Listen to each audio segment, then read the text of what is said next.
Hi everyone, another video. Today is windshield day.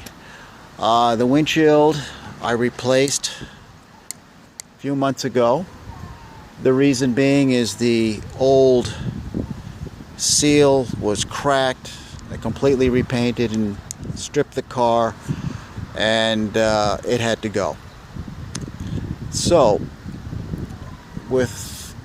it was a high level of anxiety taking out the windshield, but guess what? It was a lot easier than I thought. So I'm certainly not going to take this out for this video, but I'll show you how it's done, and hopefully between the YouTube video and what you'll be reading about in the workshop manual will make sense to you. So I think we'll start on the outside and work our way inward, and then we'll go into the shop.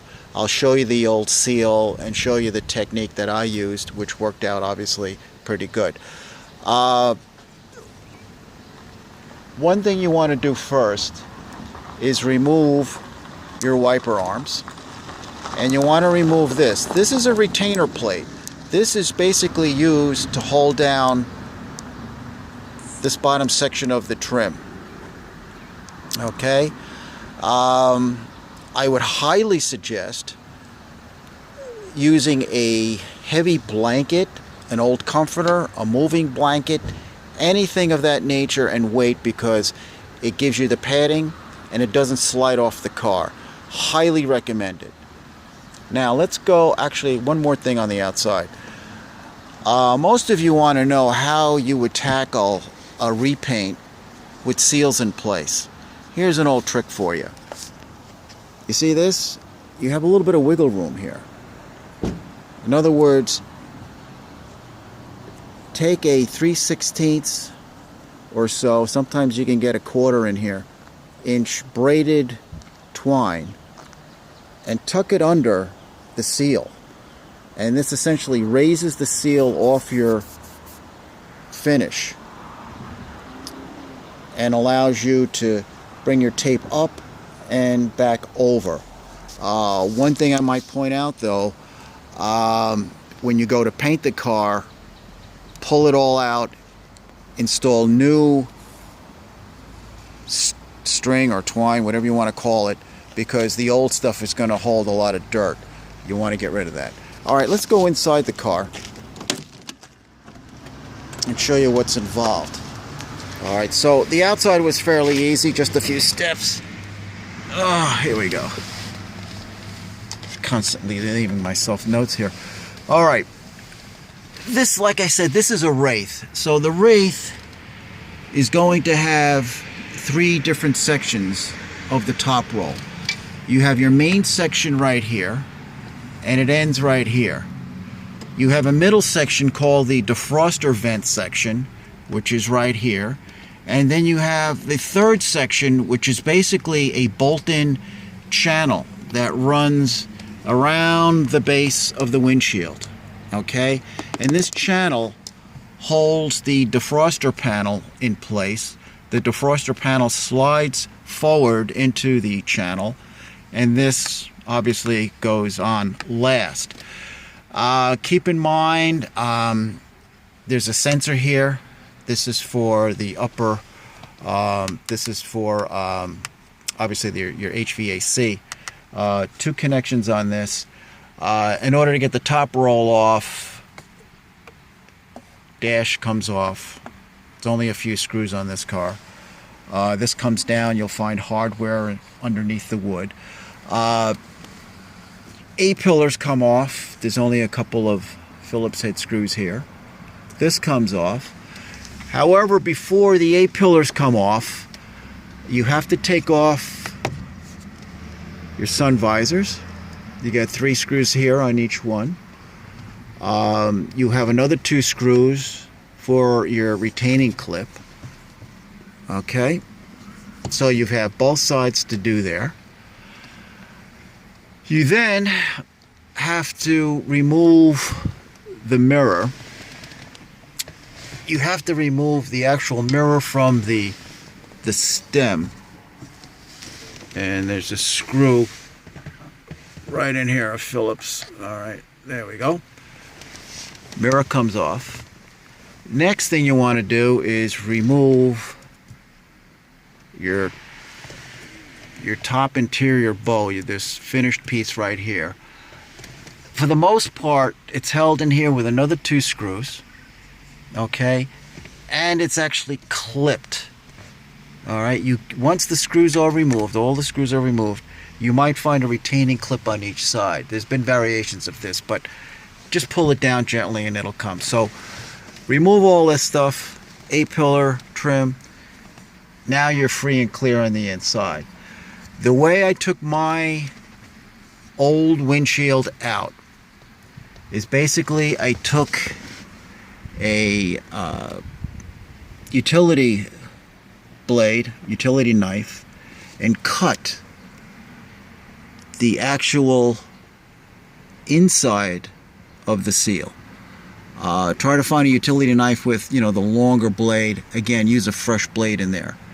Okay, so now you're not worried about cutting anything, the blade missing its mark. Many people will cut the outside. However, it's useless because you want to push the windshield out from the inside out on these cars. So cutting it on the outside is absolutely useless. You will find that it will come out very easily once it's cut. By taking out the top roll and all the other components, you have full access to everything. Probably a lot more access than you thought possible, because now you could also look at your wiring, you could tidy things up, you can replace bulbs behind the instruments, and so on. So what we're going to do now is take you into the workshop and show you the old seal and a couple of pointers with that seal. Here's my old seal. I guess you're probably asking, well, where did you get the seal? What do you recommend? Here's where I got the seal from, ladies and gentlemen, right here. It's a great seal, extremely flexible, extremely accurate. Apparently they supply the factory back in the day with seals. So enough said with that. Okay, so the important thing to remember, just to review, there are 2 external retainers on the base of the windshield, again on the outside of the car. On the top of the windshield, once you take that finished trim off the top, that bow, that header panel, you will find buried along the top on each side of the mirror, probably, I'm going to say halfway between the mirror and the front top corners, a small nut and a rectangular washer. And these are designed to hold in the top part of the windshield trim. In fact, here is it right here. All right. And it comes through the other side. You can see the hole right there. Now, basically what's involved here, once the windshield is out, hopefully you'll be laying it on a padded surface, a carpet, a blanket. Figure that one out. You're going to want to obviously put the seal on the windshield. Okay, this part is very important. There's no lubrication involved. There's no tricks. It's just simply a little bit of logic. What you want to do is you want to start somewhere with the seal, perhaps one of the actual 90-degree type of corners. You want to basically fit it on as well as you can by hand. It's super important to go back. I used a medium-sized rubber mallet, and I used a small thin piece of, I guess it was a scrap of plywood, and I went back and actually gently tapped the seal and made sure that it was fitting right against the glass. Because once you start putting this in the car, if it's not totally in place, you will have problems for sure. Now, the next thing you want to do, let me back up a little bit. You want to gently, and I mean real gently, pry the old chrome finisher or the trim out of the old seal. Okay, in fact, you're going to be doing that before you take the seal off the windshield. I can't remember which way I did, but it seems to me that's the only way it'll come off. You can't take it off later. Be real careful with the trim, because the trim is basically brass and it's plated. And like I said, it'll have two studs on the top. Once you get the new rubber seal on the windshield, you can start to gently press in the chrome strip. In some cases, it's not going to be real easy. I think at the time I used a pair of channel locks with some padding and gently squeezed it in, and it worked great. Let me back up one more time here.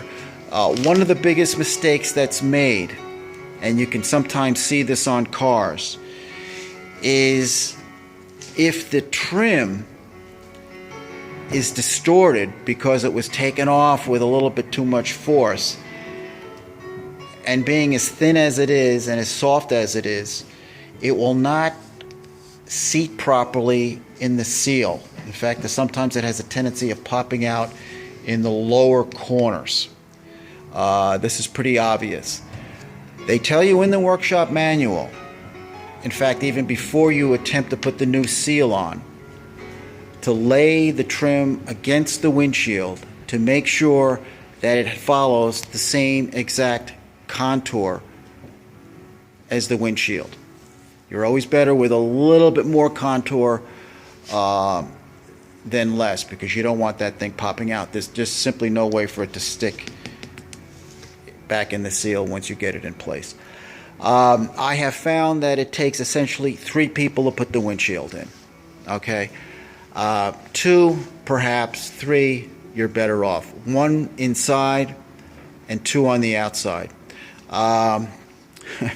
Went to Harbor Freight to pick up these dual suction lifters. They were cheap. I think they were about maybe 12 bucks a piece. And guess what? They did the job. I would not recommend putting these on and carrying the windshield over to the car. All right? You could put these on the windshield and then carry the whole unit over to the car with 2 people, but I wouldn't depend on these. Okay?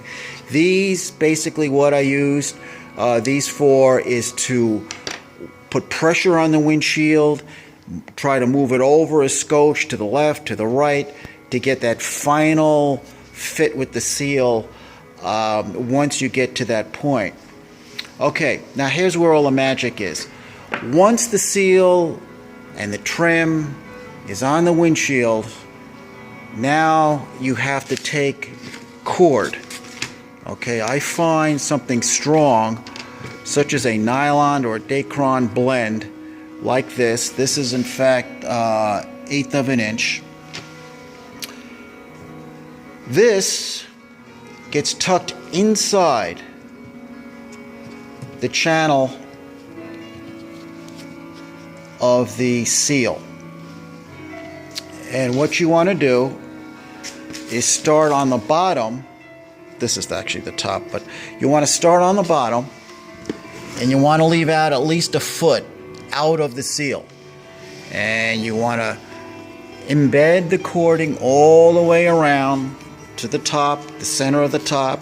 You want to make a fairly good sized loop on the top, come back, tuck it in again, tuck it in all the way around to where you started, and again leave out another foot.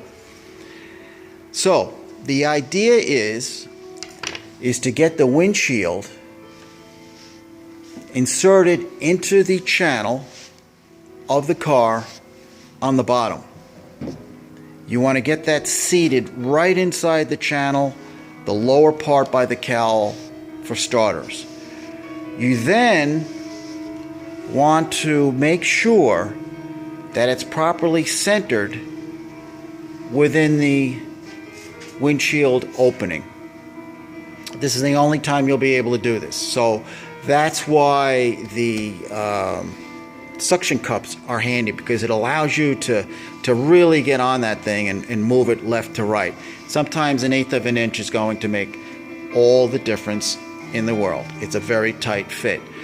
So the next process is for the two people on the outside to add a little pressure against the bottom of the windshield and have them hold it there. And you on the other side will be pulling out the cord. And as the cord is being pulled out of the rubber seal, it is allowing the seal to flip or flap over the metal channel into the inside of the body of the car. You get the idea? However, you have to do things evenly. So if you do 6-8 inches on the left, start with the other loose end and work the right side. And continue with that type of method until you work yourself all the way around the seal. I can't stress it enough that you have to keep pressure on the windshield so it stays in place. Okay? And by the time you get to the top, it's going to get a little tighter, but don't give up. Just keep pulling on the cord, and at the same time you pull on the cord, you have to keep pressure on the windshield. Let me back up. I'm getting ahead of myself here. The gaskets do not come drilled out for those top studs that I mentioned. So when you put your trim back into the seal, just make a mark on it somehow and drill it through. I don't know what size I used here. Perhaps I'm looking at this, I don't know, maybe it's a 3/16 hole. All right, so you want to do that. Once you finally get the windshield, the seal, and everything in place, you're obviously going to have to go back and put those washers and nuts on to keep the front trim, the trim on the top part of the car, I should say, in place. Again, on the bottom, you're going to have the retainers, those little triangular containers on the bottom part of the trim, holding that in place. After that, pretty much, it's just a matter of putting everything back together. Can't think of anything else at this point. All right, that's enough for today.